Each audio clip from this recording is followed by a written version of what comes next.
Nawr te, ffrindiau a teulu, croeso. Croeso I Trefor, a croeso I dathliad y priodas o Emily ac yn Eileen.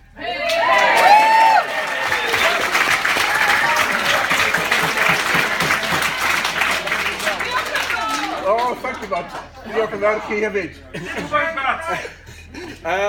My name is Iori2 Harris. I'm Nye's father. And, just as important, I'm Emily's father-in-law.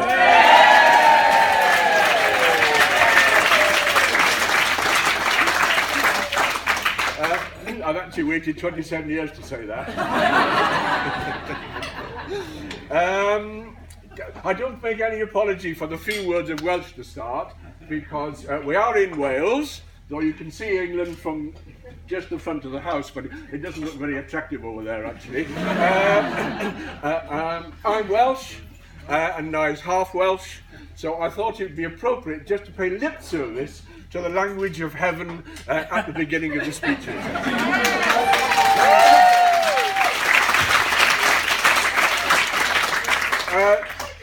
There are 4 people, I think, to come after me, so this will just be a short speech, but I've just got a few things which I would like to say.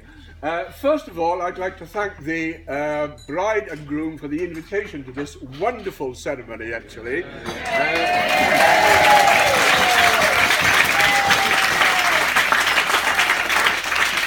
Some of us were lucky enough to be present at the civil ceremony last week, just a few of the close family, and this is, just the icing on the cake. Actually, it's really great.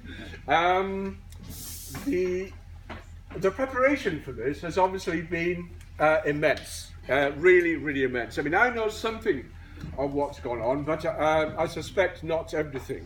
I know that Nye's been slightly inhibited in the involvement that he's been able to have because of his injury, and I'm really pleased that he's making progress, towards better health now, even though it's sort of rather slow, incremental progress. I'm very happy about that.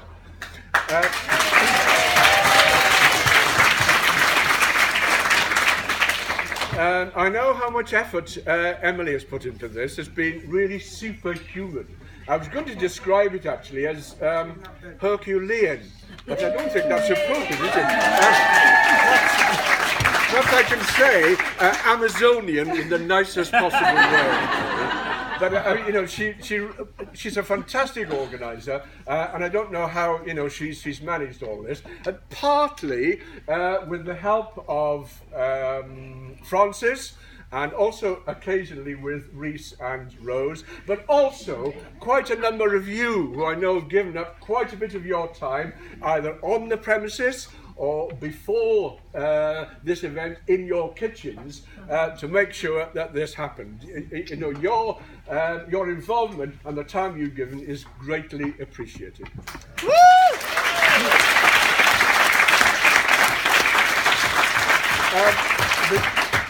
The second brief point that I wanted to make is that we have a house visitors book, which we've operated here for the last 35 years since we've owned the property, and it's a sort of social history of the house, how the house has been used, who's been here, and so forth, and it's really interesting to read the book. Rose, stand up, Rose, please. Where is Rose? She's not here. Oh dear.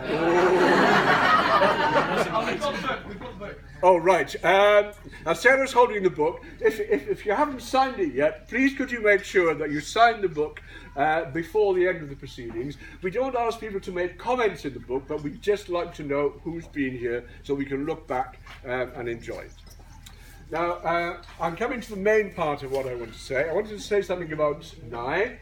And I wanted to say something about Emily.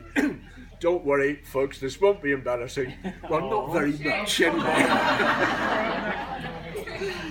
I'll say something about Nye first, as he's on my side of the family, as it were. When Nye was growing up, still at primary school, his late mother and I, Eileen, we used to discuss occasionally what our ambitions were for him. They were fairly conventional ambitions, really. We hoped that he would grow up to be a rounded personality, that he'd have lots of friends, that he'd be fairly happy, if not very happy, and we were both his mother and I were involved in education, so we hoped that he'd have some educational success. His mother was very politically active. She's very left-wing, actually, and she hoped that he would be involved in local politics in some way or other. And as for my personal ambition, well, the most important time in any week for me was, well, they certainly applied in the autumn and the winter and the spring, was 3 o'clock on a Saturday afternoon. And I hoped that he would enjoy playing sport, which he has, obviously.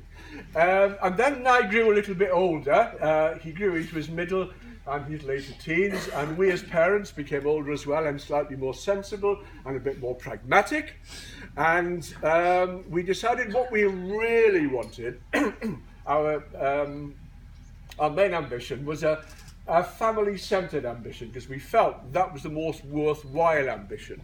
And so we hoped that he would meet his life partner, that they would form a warm and stable relationship, and that this would go on for a long, long time, and that eventually there might be grandchildren.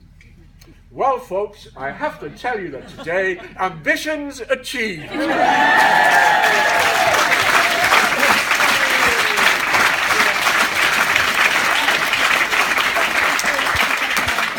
I've always been very proud of my achievements, and I think this achievement is right up there with the best of them. So well done, Mel.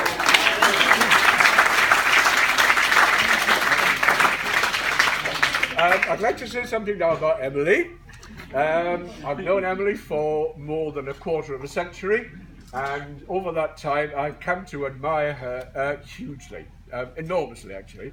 The better I've known her, the more I've come to admire her. I really took to heart what Samantha was saying in the ceremony earlier about Emily's many qualities. She's an outstanding person in many ways, actually. She's very sensitive, very thoughtful, very family-centred, a very strong social conscience, actually, always willing to help anybody who is in trouble or who needs help. She doesn't spare herself when she gets part in any sort of project. A wonderful organizer, and she's brought all this together, actually. So I'm really appreciative to have such a person as my daughter-in-law. If I was to draw up a profile of my perfect daughter-in-law, Emily would fit that absolutely.